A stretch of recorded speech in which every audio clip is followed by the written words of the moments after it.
ભગવાન બુદ્ધિ બધાને આપે છે, પણ જેના ઉપર કૃપા હોય ને એની જ બુદ્ધિમાં ભક્તિ ભગવાન બેળવી આપે. ભગવાન આંખો બધાને આપે છે, પણ જેના પર કૃપા હોય ને એની જ આંખોને દર્શન કરવાની ઈચ્છા થાય છે. ભગવાન જીભ બધાને આપે છે, પણ જેના પર કૃપા હોય એની જ જીભમાં ભગવાનનું નામ આવી શકે છે. આને કહેવાય કૃપા માર્ગ.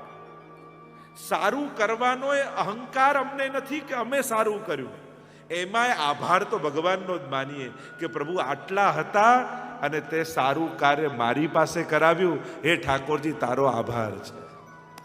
આ પુષ્ટિમાં નહીં તો ભગવાનને કરાવવું હોય તો કોઈની પાસે પણ એને ક્યાં માણસોની કમી છે, એને ક્યાં ધનની કમી છે, એને ક્યાં હાથોની કમી છે, પણ ભગવાન આપણા હાથ સત્કર્મ કરવા માટે સિલેક્ટ કરે તો આપણા ઉપર ભગવાનની કૃપા જાણવી કે પ્રભુ તે મને પસંદ કર્યો, આ તારી મારા ઉપર કૃપા છે.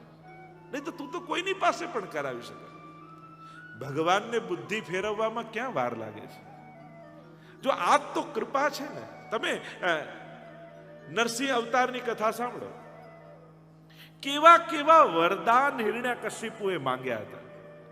દિવસે ન મરું, રાત્રે ન મરું, ઘરની બહાર ન મરું, અંદર ન મરું, માણસથી ન મરું, ને પશુથી ન મરું, ને આકાશમાં ન મરું, ને જમીનમાં ન મરું, 12 મહિનામાં ન મરું. આપણને લાગે આ તો અમર થઈ ગયું, સંભવ જ નથી. છતાંય ભક્ત પર કૃપા કરવા માટે ભગવાન કેવા રસ્તા શોધી લે છે. કેવો રસ્તો કાઢી લીધો ભગવાન, નરસિંહ રૂપ ધરી લીધું. આખી સૃષ્ટિમાં કોઈ સર્જન ન હોય એવું સર્જન ભગવાને ઘડી લીધું. તો વિચાર કરો, આટલા વિકટ સંજોગમાં પણ કે આવા વરદાન હતા, છતાં ભગવાને રસ્તો કાઢી લીધો. તો ભગવાનને તમારા સુધી આવું હશે તો રસ્તો નહીં કાઢી લે? વિચાર કરો, તમારી પાસે સત્કર્મ કરાવવું હશે તો ભગવાન રસ્તો નહીં ગોતી લે? આ બધી કથા સાંભળો ને ત્યારે જીવનમાં બળ આવવું જોઈએ. જો આવા વિપરીત સંજોગોમાં પણ ભગવાન રસ્તો શોધી અને પ્રહલાદ સુધી પહોંચી ગયા, તો ભગવાન મારા સુધી નહીં પહોંચી જાય? પ્રભુ કાઢી લેતા. એને મનમાં આવે ને કે તમારી પાસે સત્કર્મ કરાવવું છે તો ગમે તેવા સંજોગ કરી ભગવાન તમારા હાથે પુણ્યો કરાવીને જ છોડે. આ નિશ્ચિત વાત છે. અને એટલા માટે જીવનમાં કાંઈ પણ સારું કરો ત્યારે ભગવાનનો આભાર માનજો કે તે આ પુણ્ય કાર્ય કરવા માટે મને પસંદ કર્યો. હે ઠાકોરજી તારો ખૂબ આભાર છે. આ તારો મારા ઉપર ઉપકાર છે. આપણું પુણ્ય એ ભગવાન પર આપણો ઉપકાર નથી, પણ ભગવાનનો આપણા પર ઉપકાર છે કે એણે પુણ્ય કરવાની મને સમજ આપી, એને સેવા કરવાની મને સમજ આપી, એને સત્કર્મ કરવાનો મને વિચાર આપ્યો. આ એનો મારા પર ઉપકાર છે. તો પ્રભુ રસ્તા કાઢે છે. તો આપણે જે ચર્ચા કરી રહ્યા હતા, જ્યારે જીવ શરણાગત થઈ જાય ત્યારે ભગવાન સહદોષ એનો સ્વીકાર કરે છે. અને અહીંયા બ્રહ્મ સંબંધનો મંત્ર એ શ્રાવણની એકાદશી, જેને પવિત્રા એકાદશી આપણે કહીએ છીએ. જો અમુક દિવસો પુષ્ટિ માર્ગ માટે, ભક્તિ માર્ગ માટે બહુ જ મહત્વના દિવસો છે, અને એમાંનો એક સૌથી મોટો દિવસ આપણો પવિત્રા એકાદશી અને પવિત્ર બારસનો દિવસ છે, કે જે દિવસે પુષ્ટિ માર્ગનો પ્રાગટ્ય દિવસ કહેવાય. કે આ બ્રહ્મ સંબંધનો મંત્ર સાક્ષાત ભગવતા પ્રોક્તમ, સ્વયં પ્રભુએ પ્રગટ થઈને કહ્યું. અને ત્યારથી મહાપ્રભુજીએ પહેલું બ્રહ્મ સંબંધ શ્રી દમલાજીને કરાવ્યું. જાણે સમગ્ર વૈષ્ણવી સૃષ્ટિનું એક મૂર્તિમંત પ્રગટ સ્વરૂપ એ શ્રી દમલાજી છે. વૈષ્ણવોનું ભાવાત્મક મૂર્તિમંત સ્વરૂપ એ દમલાજી છે. અને એટલા માટે મહાપ્રભુજીએ કેવલ દમલાજીને બ્રહ્મ સંબંધ નથી આપ્યું, પણ આપણને બધાને દમલાજી સ્વરૂપે બ્રહ્મ સંબંધ મહાપ્રભુજી જ આપી ગયા છે. અમે લોકો તો કેવલ પ્રોસેસ કરાવીએ છીએ, વિધિ કરાવીએ છીએ. બાકી તમને બ્રહ્મ સંબંધ ત્યારે જ થઈ ગયું હતું જે દિવસે મહાપ્રભુજીએ દમલાજીને બ્રહ્મ સંબંધ કરાવ્યું હતું. આ તો પછી આપણે આ તારું ઘર ને આ મારું ઘર ને પેલું તારી સંસ્થા ને મારી સંસ્થા, ક્યારેક ગોલોકમાં જશો તો પૂછશે કે ભાઈ તમે કઈ સંસ્થાના છો, કયા સત્સંગના ગ્રુપમાંથી આવો છો, આવું કોઈ પૂછવાનું છે? આ બધા આપણા જે વ્યવસ્થાઓને એટલી બધી ન પકડી રાખો કે ભાગલા રૂપ થઈ જાય. સમાજમાં અમુક વસ્તુ ચલાવવા માટે વ્યવસ્થાઓ ઊભી કરવી પડતી હોય છે, પણ એ વ્યવસ્થાઓ આપણો ભાર ન બની જાય, આપણું સાધન રહે. જેમ ચાલવાની લાકડી હોય ને, એ ચાલવા માટે ટેકા રૂપ હોવી જોઈએ, પણ એ જેટલી બધી વજનદાર લઈ લો કે એનાથી થાકી જાઓ તો ચાલો શેનાથી? એટલે આ એક વિવેક આપણા બધાના સમાજ માટે જરૂરી છે. આપણે બધા છૂટા પડવાના ક્યાંક ને ક્યાંક કોઈક ને કોઈક સાધનો ગોતી લઈએ છીએ, પણ આ શ્રીનાથ ધામ ભેગા કરવાનું એક સાધન મળ્યું છે. આવો સમગ્ર વૈષ્ણવી સૃષ્ટિને આહ્વાન કરું છું કે શ્રીનાથ ધામમાં આપણે બધા જ ભળી અને શ્રીનાથજીના થઈ જઈએ, શ્રીનાથજીના થઈ જઈએ, અને એનાથી જ આપણું કલ્યાણ છે, એનાથી જ આપણો ઉદ્ધાર છે. આ એક અવસર, એક પ્લેટફોર્મ આપણને શ્રીનાથ ધામ. આ શ્રીનાથજી શું કરે? આમ ઊંચો હાથ કરીને બોલાવે ને, આવો વાહ વાહ વાહ, બધા જ મંડળવાળાઓ, બધા જ સંસ્થાવાળાઓ, બધા જ ઘરવાળાઓ, બધા જ ગાદીવાળાઓ, બધા જ સ્વરૂપવાળાઓ, આવો મારી શરણે આવો. બસ શ્રીનાથજીના શરણે જઈએ, ત્યાં જ આપણું કલ્યાણ છે. અહીંયા બ્રહ્મ સંબંધ દ્વારા શ્રી મહાપ્રભુજીએ સમગ્ર વૈષ્ણવી સૃષ્ટિને શ્રીનાથજીના શરણે સોંપી છે. મહાપ્રભુજી પરિક્રમા કરવા પધાર્યા છે અને હવે ત્રીજી પરિક્રમા ભારતની કરી રહ્યા છે મહાપ્રભુજી. પરિક્રમા तीजी चित आई और झारखंड में प्रभु ने जताई अब के मोही मिलो मन भाई.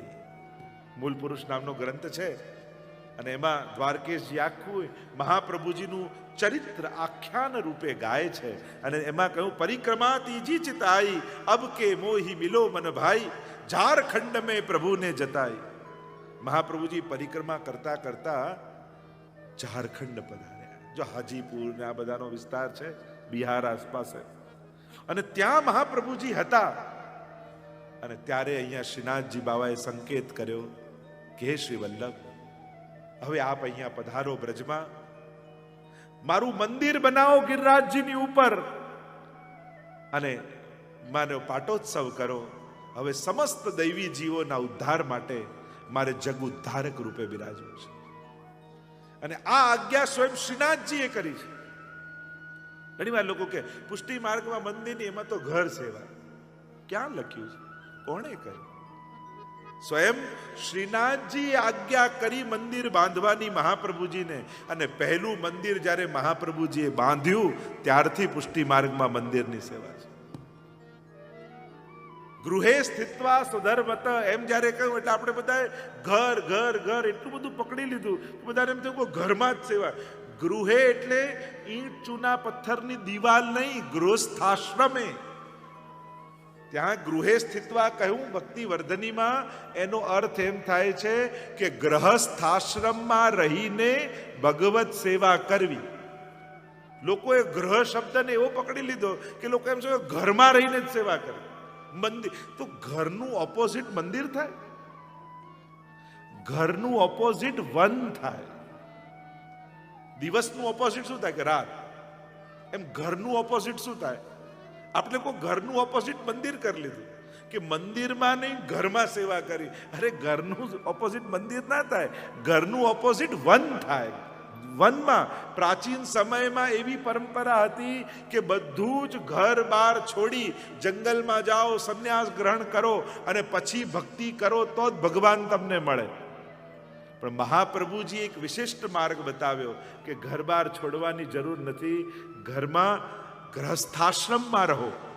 અને ગ્રહસ્થાશ્રમમાં રહો, પત્ની, પુત્ર, બાળકો, પરિવાર બધાને સાથે લઈ ભેગા મળી ભગવત સેવા કરો, તોય ઠાકોરજી તમારા ઉપર કૃપા કરે. આમ ગ્રહસ્થાશ્રમની વાત હતી અને આપણે ગ્રહ શબ્દને એવો પકડી લીધો કે બહાર તો ઘરની જવાય જ નહીં, હવેલીએ જવાય નહીં, મંદિરે જવાય નહીં, આમ ન કરાય, પેલું ન કરાય. ઘરમાં દિવાલમાં, અને પાછા લોકો ઘરમાં એવા બંધ કે ઘરના 4 લોકોને દર્શન ના કરવા. એવા આપણે ખબર નહીં પોતાની જાતને આમ બાંધી રાખવામાં શું મજા આવે છે આપણને. બસ મારા ઠાકોરજી કોઈ ના બતાવું, કોઈ ના બતાવું, કોઈ ના, એવું ક્યાં કહ્યું છે? ભલે ઘરના બધા લોકોએ બ્રહ્મ સમન ન લીધું હોય, પણ તમે બ્રહ્મ સમન લો છો ને ત્યારે આ ઘરના બધા લોકોના નામ લો છો. તમે તો એમનું સમર્પણ કરો જ છો. અને આવી વિચારધારા લઈ લઈને ઘણીવાર આપણે પુષ્ટિ માર્ગને બદનામ કરી દઈએ કે આ વૈષ્ણવ કેવા, જુઓ ને. અને ખાસ બધાને કહી દઉં, કોઈ વ્યક્તિ ભૂલ કરે ને એને કારણે ધર્મથી દૂર ના થઈ જાય. ઘણીવાર એ વ્યક્તિઓની ભૂલને કારણે આપણે ધર્મથી દૂર જઈએ. આપણે તો હવે કરવાનું, આપણે શ્રીનાથજી બાબાને માનવાનું નથી. અરે કોઈ વ્યક્તિની ભૂલ છે, કોઈ વ્યવસ્થાની ભૂલ હોય, કોઈ સંસ્થાની ભૂલ હોય, કોઈ માણસ સર્જિત ભૂલોને કારણે ભગવાનથી દૂર નહીં થઈ જવું.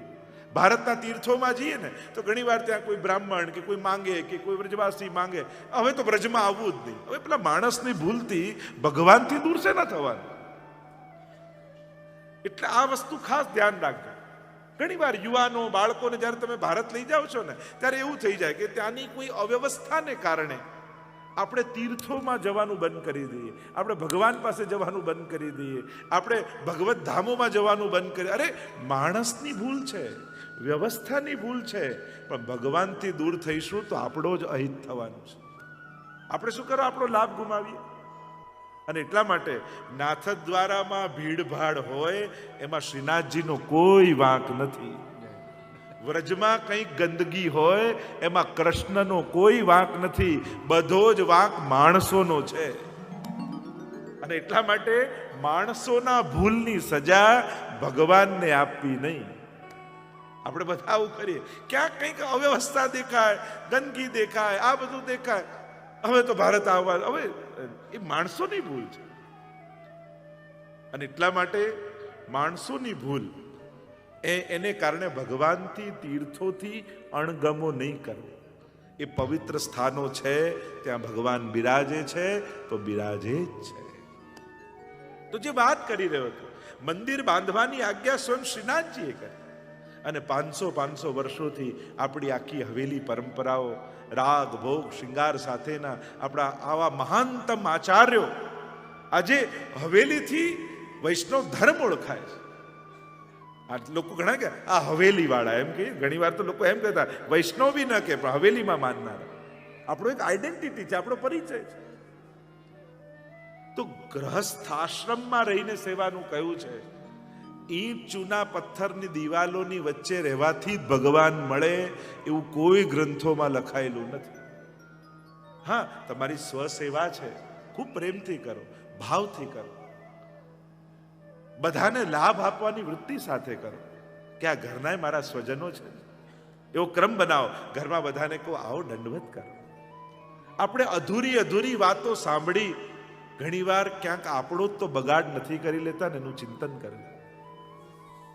તો હવેલી આપણી પરંપરા છે, આપણું વૈષ્ણવી કલ્ચર એનાથી જીવન છે. આપણા વડીલો, આપણા બાપ દાદાઓ હવેલીમાં જઈને રોજ દંડવત કરતા ને આપણા કરતા બહુ વિદ્વાન હતા, બધા વધારે ભક્ત હતા. અને એટલા માટે ખોટી માન્યતા જે ફેલાઈ જાય છે, ગ્રહસ્થાશ્રમ ઘર કરીને, અને આપણે એટલી અતિશયોક્તિ કરી દઈએ છે કે લોકો એવું માને કે ભગવાન આ જ છે ને બીજે ભગવાન જ નથી. તમારા ઘરે ભગવાન છે તો હવેલીમાં બિરાજે છે એ ઠાકોરજી છે, બીજા વૈષ્ણવને ત્યાં બિરાજે છે એ ઠાકોરજી છે. અરે જે ભગવાનમાં ન માનતો હોય ને એનો એ આદર કરવું જોઈએ ભગવાનના માનનારા. કારણ કે તમે એ ભૂલી જાઓ છો કે તમે જેની સેવા કરો છો એ આની આત્મા રૂપે આની અંદર બિરાજે જ છે. એ નથી જાણતો. આપણે તો સત્સંગ કર્યો છે, આપણે તો જાણીએ છીએ. અને એટલા માટે પ્રભુની ભક્તિ કરનારાએ એક વસ્તુ યાદ રાખવી, ક્યારે પણ કોઈનું ભગવાન નિમિત્તે અપમાન નહીં કરવું. ઘણીવાર વધારે સેવા કરનારા વધારે કડવા બની જાય છે. ખરેખર તો સેવા કરનારો વધારે મીઠો થવો જોઈએ, વધારે મીઠો થવો જોઈએ. પ્રભુની સાથે જે રહેતો હોય એ તો વધારે આનંદી હોવો જોઈએ, એ વધારે પ્રેમાળ હોવો જોઈએ, એ વધારે દયાળુ હોવો જોઈએ. અને થઈ જાય છે ઊંધું, વધારે સેવા કરતા હોય એના સ્વભાવ એવા આકરા થઈ જાય. ઘણા તો ઘરમાં એટેન્શન, હમણાં કોઈ બાને બોલાવતા નહીં, સેવામાં છે, એવા કડવા થઈ જાય. તો આવું વાતાવરણ, સેવા ચાલતી હોય ત્યારે તો ઘરના દરેક લોકોને કેવો ઉમળકો હોવો જોઈએ કે હમણાં ઠાકોરજી જાગેલા છે, હમણાં પ્રભુ બિરાજે છે. આવું દરેકને આનંદ થવો જોઈએ. અને આવું વાતાવરણ નહીં બનાવો તો તમારા પછીની જનરેશન કોઈ સેવા કરવાની નથી. તમે એક રીતે આવું ખરાબ વાતાવરણ બનાવી તમારા ઠાકોરજીનું અહિત કરી રહ્યા છો. કારણ તમારે કારણે તમારા ઠાકોરજી પ્રત્યે બધાને અણગમો પેદા થઈ જાય છે. કોઈ સેવા કરનારો ભૂલ કરે ને એના પરિણામ વધારે ખરાબ આવતા હોય છે.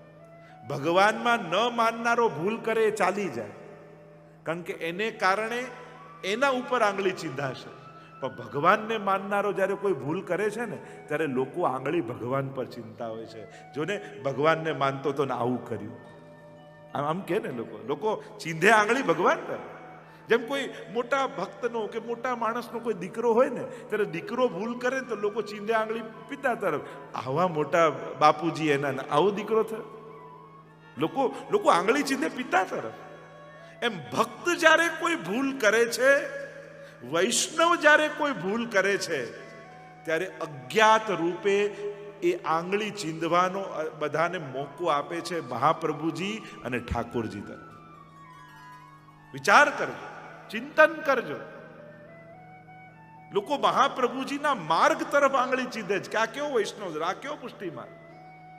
અને એટલા માટે સેવા કરનારા, ભક્તિ કરનારા, સંસ્થામાં જોડનારા, કે જે વૈષ્ણવ તરીકે ઓળખાતા હોય, એને લીડ કરતા હોય, એ લોકોએ તો બહુ સજાગ રહેવું. કારણ કે આપણે જ્યારે આવા સ્થાનેથી કોઈક ભૂલ કે ત્રુટિ કરીએ છીએ ત્યારે લોકો આપણા ભગવાનને આપણાથી ઓળખતા હોય છે. તો એ જાગૃતિ જરૂરી છે. અને એટલા માટે ઘરે તો ઠાકોરજી બિરાજવા જ જોઈએ, કરવી જ જોઈએ સેવા. સેવા તો આપણો પહેલો ધર્મ છે. પણ જેટલી મહત્વની સેવા ઘરની છે એટલી જ મહત્વની સેવા હવેલીની પણ છે. કારણ કે એક જો નિકુંજ છે તો એક નંદાલય છે. પણ હા, હવેલી એ શ્રી વલ્લભકુલના માથે બિરાજતી હોય, વૈષ્ણવના દ્રવ્યથી ઠાકોરજી અંગીકાર કરતા, આ બધા અમુક એના જે ક્રાઇટેરિયા આપણે કહીએ છીએ, જે શુદ્ધ પુષ્ટિ ભક્તિ હવેલી, તો એ પ્રકારથી આખું જે સમાયોજન થવું જોઈએ. અને એટલા માટે કોઈ પણ ગલત વિચારધારામાં ન અટવાઈ જતા. વાંચજો ગ્રંથો. કોઈ ટીકામાં આવું લખ્યું છે હવેલી નહીં જવું? કોઈ આચાર્ય ટીકામાં લખ્યું છે? એક જગ્યાએ લખ્યું હોય તો બતાવો. કોઈ પુષ્ટિ માર્ગીય ગ્રંથના આચાર્યોની ટીકામાં તમને એમ નહીં મળે કે હવેલીએ નહીં જવું. ઘરમાં જ કરવું, ઘરમાં કરવું. અને એની સાથે સાથે જ્યાં વલ્લભકુલ આચાર્યો દ્વારા સ્થાપિત આવા પુષ્ટિ ભક્તિના સ્થાનો હોય ત્યાં જઈને પોતાના બાળકોને લઈ, પરિવારને લઈ અને આ વૈષ્ણવી સંસ્કારને જીવવા. આ સિદ્ધાંત પુષ્ટિ માર્ગનો છે. તો અહીંયા સ્વયં શ્રીનાથજી બાબાએ આજ્ઞા કરી કે હે મહાપ્રભુજી, આપ પધારો અને મારું મંદિર સિદ્ધ કરો. જો શ્રીનાથજી બાબાની આજ્ઞા એટલે પુષ્ટિ માર્ગના જેટલા ભગવત સ્વરૂપો છે એ બધા શ્રીનાથજી સ્વરૂપ છે. તો ઘણીવાર અમે લોકો ભૂલાતા, અમારે ત્યાં નિધિ સ્વરૂપ બિરાજે, અમારે ત્યાં આવા ઠાકોરજી બિરાજે, અમે તમને ઠાકોરજી પુષ્ટાવી દઈએ છીએ. એટલે કેવલ વૈષ્ણવ પક્ષની વાત નથી કરતો હું, આચાર્ય પક્ષે અમારા પરિવાર, અમારા દૃષ્ટિકોણથી જોઉં ને તો અમારે પણ ફૂલાવાની જરૂર નથી કે અમે તમને ઠાકોરજી પધરાઈએ છીએ. ખરેખર મોટો ઉપકાર તો વૈષ્ણવોનો છે કે એમના માથે 84,252 માથે બિરાજતા ઠાકોરજી વૈષ્ણવોએ કૃપા કરી વલ્લભકુલના માથે પધરાવ્યા છે. આ જેટલા વલ્લભકુલના માથે નિધિ સ્વરૂપો બિરાજે છે ને એ બધા વૈષ્ણવના ઘરે જતા, 84,252 માથે જતા વૈષ્ણવોએ વલ્લભકુલના માથે પધરાવ્યા છે. એટલે અમારે પણ એ ફૂલાવું ના જોઈએ કે અમે તમને ઠાકોરજી પધરાઈએ છીએ. અરે વૈષ્ણવો, તમે અમને ઠાકોરજી પધરાઈ આપ્યા છે. અત્યારે અમે ભલે ફૂલાતા હોય કે આટલા નિધિ સ્વરૂપો અમારે ત્યાં, આવા પાદુકાજી અમારે ત્યાં બિરાજે, આવા સ્વરૂપો બિરાજે, એ ખરેખર મહાપ્રભુજી ને ગુસાઈજીએ તો તમારા માથે જ પધરાયા. આ વૈષ્ણવની કૃપા છે વલ્લભ કુલ ઉપર કે એમણે કૃપા કરી આ પ્રભુ અમારા બધાના માથે પધરાયા. તો આખો જો દ્રષ્ટિકોણ, જો પુષ્ટિ માર્ગને સમજવાનો તમને આપું ને, તો એક આખો જુદો દ્રષ્ટિકોણથી પણ જોઈ શકાય. એટલે જેટલો અહોભાવ આપણે વલ્લભ કુલ માટે રાખીએ છીએ અને અમે ગૌરવ કરીએ કે અમે વલ્લભ કુલના, એમ તમારે પણ ગૌરવ રાખવો જોઈએ. અમે વલ્લભ કુલ તો તમે વૈષ્ણવ કુળના છો, તમે દમલાજીના કુળના છો, એ વાતનું ગૌરવ તમારી અંદર પણ હોવું જોઈએ કે અમે આ વલ્લભ વૈષ્ણવ કુળમાં. આ એક જો ભગવાન પણ કહે છે ગીતાજીમાં કે આવા ભક્તિની સુગમતા હોય એવા પરિવારમાં જન્મ થવો ને, એ પણ તમારા ગત જન્મના પુણ્યોનું પરિણામ છે. સુચિનામ શ્રીમતામ કહે, એમ ગીતાજીમાં ભગવાન કહે છે કે જેણે ગત જન્મમાં સાધના કરી હોય, ભક્તિ કરી હોય, એને આ જન્મમાં હું એવા કુળમાં જન્મ આપું છું જ્યાં ભક્તિ કરવાની બધી સુગમતા. તમે કેવા ભાગ્યશાળી છો કે જ્યારે તમે બોલતા શીખ્યા ને, તો તમને એવા કુળમાં જન્મ મળ્યો કે બોલતા શીખ્યા એટલે દાદા દાદીએ બાજુમાં બેસાડીને કહ્યું કે બેટા તાળી પાડીને રાધે રાધે બોલ, બેટા તું જય શ્રી કૃષ્ણ બોલ. એટલે પહેલો શબ્દ આપણા વડીલોએ આપણને રાધે રાધે, જય શ્રી કૃષ્ણ આવું બોલતા શીખવાડ્યા. જુબાનમાંથી પહેલો શબ્દ ભગવાનનો નીકળ્યો. એવા કુળમાં તમારો જન્મ થયો, તમારું ભાગ્ય છે. તમે જ્યારે પહેલા અન્નપ્રાશન તમે મોઢામાં કઈ મુકતા થયા ને, તો દાદીએ ઠાકોરજીને ભોગ ધરેલી મિશ્રી તમારા મોઢામાં પહેલી પધરાવી. એવા કુળમાં તમારો જન્મ થયો, એ ભાગ્ય છે. તમે ચાલતા થયા, સમજતા ને રમતા થયા, એટલે દાદીમાં તમને ખોળામાં લઈ ઠાકોરજીની સેવા કરતા અને ઠાકોરજીની મિશ્રી આપતા, ઠાકોરજીની ગાય તમને આપતા કે લે બેટા આનાથી રમ, અને ઠાકોરજીની ગાયથી રમી તમે મોટા થયેલા બાળકો છો. આ ઘર ઘરની કથા છે. આ કોઈ નવી વાત આકાશમાં. તમે તમારા ભૂતકાળને યાદ કરો તો તમને આ બધા પ્રસંગો આંખની સામે આવશે. તમે ચાલતા થયા તો આંગળી પકડી ચાલતા ચાલતા તમને હવેલીના પગથિયા ચડાવ્યા, ઠાકોરજી પાસે લઈ ગયા. આ તમારું સૌભાગ્ય છે કે એવા કુળમાં તમારો જન્મ થયો. નહીં તો ક્યાંક એવી જગ્યાએ થયો હોત, વિચાર કરો આફ્રિકાના જંગલમાં કોઈ મસાઈના ઘરે જન્મ લીધો હોત, શું થાત? કોણ ઠાકોરજી, કોણ ભગવાન, કોણ શાસ્ત્ર, કોણ ગ્રંથ, કોણ તીર્થ ખબર હોત? તો ભગવાન જે આપે છે ને એ યાદ નથી અપાવતો, એટલે આપણને એની મહત્તા નથી હોતી. કારણ કે આપણને મહત્તા એની જ હોય કે જે લોકો યાદ અપાવ્યા કરે. જો મેં આપ્યું જો એટલે આપણે લાગો સાચો બનવાને આપ્યું છે. ભગવાને આટલું આટલું આપ્યું, એ યાદ ન અપાવે એટલે આપણને મહત્તા ન હોય. તમને એવા પરિવારમાં જન્મ મળ્યો કે જ્યાં આવા સંસ્કારો હતા, એ બહુ મોટી વાત છે વૈષ્ણવો. આ નાની વાત નથી કે તમને આવી સમજણવાળા, આવા ભક્તિવાળા, આવા કુળમાં, આવા પરિવારમાં જન્મ લેવાનો અવસર મળે છે. આ તમારા ગતજન્મના પુણ્યો હતા. તમે આવા કુળમાં જન્મ લીધા એ કોઈ એક્સિડન્ટ નથી, કોઈ અકસ્માત નથી. આ ભગવાનનું આયોજન છે. એણે બહુ વિચાર કરી તમને એવી જગ્યાએ મોકલ્યા છે કે જેથી તમારી ભક્તિની યાત્રા આગળ વધી શકે. આ ભગવાનનું આયોજન છે, એમ શાસ્ત્ર કહે છે. તો જ્યારે શ્રીનાથજી બાબાએ આજ્ઞા કરી, હે વલ્લભ મારું મંદિર સિદ્ધ કરાવો, આપ પધારો, મને પ્રગટ કરો ગિરિરાજજીની કંદરામાંથી. અને મહાપ્રભુજી પરિક્રમા છોડી ભૂતલની અને પધાર્યા છે બ્રજમંડળમાં. અને બ્રજમંડળમાં પધાર્યા, અહીંયા આવ્યા સદ્દુ પાંડેના ઘરે, મુકામ કર્યો. સદ્દુ પાંડેની ગાય રોજ ગિરિરાજજી ઉપર જતી ને દૂધ સ્ત્રવીને આવતી. અને આ ગાય કોઈ સાધારણ નથી. આ નંદ બાબાના ગૌશાળામાં જે ગાયો હતી એના કુળની ઘુમર ગાય.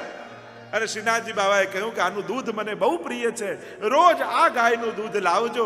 અને હવે તો વ્રજવાસીઓને ખબર પડી કે દેવદમન શ્રીનાથજી મુખારવિંદ પ્રગટ થયું છે, એટલે સદ્દુ પાંડેની દીકરી નરો રોજ એ ઘુમર ગાયનું દૂધ લઈ કટોરામાં ભરી અને જતી અને ત્યાં ગિરિરાજજી ઉપર જઈ શ્રીનાથજી બાબાને દૂધ પાન કરાવીને આવતી. તો કેવા ભાગ્યશાળી આ ભગવદીઓ છે. આ નાનકડી નરો રોજ જાય અને શ્રીનાથજી બાબાને ખૂબ વાલથી દૂધ પાય. અને શ્રીનાથજી બાવાને પણ નરો બહુ વાલી, અને એના હાથનું દૂધ પીએ. અને એના પૂર્વ પણ અનેકવિધ કથાઓ શ્રીનાથજીના ચરિત્રમાં તો અનેકવિધ સુંદર સુંદર કથાઓ વર્ણિત છે કે શ્રીનાથજી બાવા કેવી કેવી કૃપાઓ કરવા લાગ્યા બધા ઉપર. અને અહીંયા મહાપ્રભુજી પધાર્યા છે સદ્દુ પાંડેના ઘરે, અને શ્રીનાથજીને પ્રગટાવવા છે. રાત્રિનો મુકામ સદ્દુ પાંડેના ઘરે થયો. બધા નગરવાસીઓને સમાચાર પડ્યા કે આચાર્ય ચરણ પધાર્યા, જેણે દિગ્વિજય કર્યો છે, માયાવાદનું ખંડન કરીને બ્રહ્મવાદની સ્થાપના કરી છે, એવા જગતગુરુ વલ્લભાચાર્યજી પધાર્યા છે.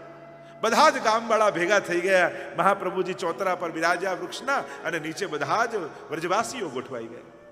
રાત્રિના સમયે સત્સંગ ચાલ્યો છે, પણ અહીંયા મહાપ્રભુજી પધાર્યા એટલે સદ્દુ પાંડેના ઘરે આચાર્ય ચરણ પધાર્યા, અને ગુરુજનો ઘરમાં પધારે ત્યારે તો કેવી સૌભાગ્યની ક્ષણો હોય. આપણા ઘરે કોઈ મહાપુરુષ પધારે એનાથી ઉત્તમ બીજી ક્ષણો શું? તો ઘરના બધા જ સેવામાં લાગી ગયા. નરો આમ તેમ દોડીને મહાપ્રભુજીની સેવામાં તત્પર થઈ છે, અને અહીંયા શ્રીનાથજી બાબાને દૂધ આપવાનું ભૂલી ગઈ.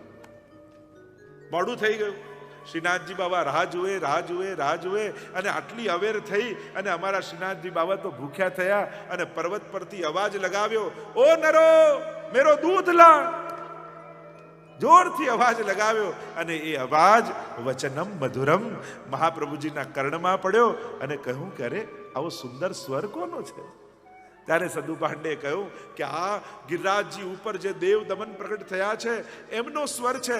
રોજ નરો દૂધ પાવા જતી, અને આજે આપ પધાર્યા તો અવેર થઈ, એટલે શ્રીનાથજીએ દેવ દમને અવાજ લગાવ્યો, અને નરો તો દૂધનો કટોરો લઈને દોડતી ગિરિરાજજી ઉપર ગઈ, અને બાબા ક્ષમા કરજો, આચાર્ય ચરણ પધાર્યા એટલે અવેર થઈ છે. અને શ્રીનાથજી બાબાને દૂધનો કટોરો હાથમાં આપ્યો, અને ગટ કરતા શ્રીનાથજી બાબા દૂધ પાન કરી ગયા. અને જ્યાં નરો દૂધનો કટોરો લઈને પાછી આવી, મહાપ્રભુજી કે નરો અહીંયા આવો. નરો આવી, હા શું છે આજ્ઞા કરો જયરાજ. અને મહાપ્રભુજી કહે કટોરો બતાવો. અને જ્યાં કટોરો જોયો અને એમાં દૂધની થોડી બૂંદો હતી, મહાપ્રભુજી કહે આ તો સાક્ષાત પ્રભુનું અધરામૃત છે. અને દૂધમાં બચેલા દૂધના બિંદુઓના કટોરામાં લાગેલા હતા, અને મહાપ્રભુજી એ દૂધના બિંદુઓનું પાન કરી ગયા, પ્રભુનું અધરામૃતનું પાન કર્યું. અને એટલામાં બધા જ વ્રજવાસીઓ આવીને ગોઠવાઈ ગયા છે, અને બધા સદ્દુ પાંડે આદિ વિદ્વાનો, બીજા વ્રજના વિદ્વાનો આવ્યા, અને અહીંયા ચર્ચા થઈ છે કે આ જે ગિરિરાજજી ઉપર પ્રગટ થયા એ કોણ છે? એનો કોઈ શાસ્ત્રોમાં ઉલ્લેખ છે? કોઈ ગ્રંથોમાં એના પ્રમાણ છે? અનેક પ્રકારના પ્રશ્નો વ્રજવાસીઓએ કર્યા છે. અને ત્યારે મહાપ્રભુજી કહે, હા આ કોઈ સાધારણ દેવ નથી, આ તો દેવ દમન સ્વયં પૂર્ણ પુરુષોત્તમ શ્રી કૃષ્ણ પોતે પ્રગટ થયા છે. શ્રી પ્રભુને પ્યારા શ્રી યમુનાજીના લાડીલા એવા રસિક સત્સંગી વૈષ્ણવોને જે શ્રીના આ વચનામૃત ગમ્યા હોય તો આ વિડીયોને લાઈક કરજો, શેર કરજો, અને અમારી ચેનલ શ્રી વલ્લભ સત્સંગને સબસ્ક્રાઇબ કરવાનું ભૂલશો નહીં, જેથી તમને આવા અવનવા વચનામૃતો મળતા રહે. સર્વે વહાલા વૈષ્ણવોને ભાવથી જય શ્રી કૃષ્ણ.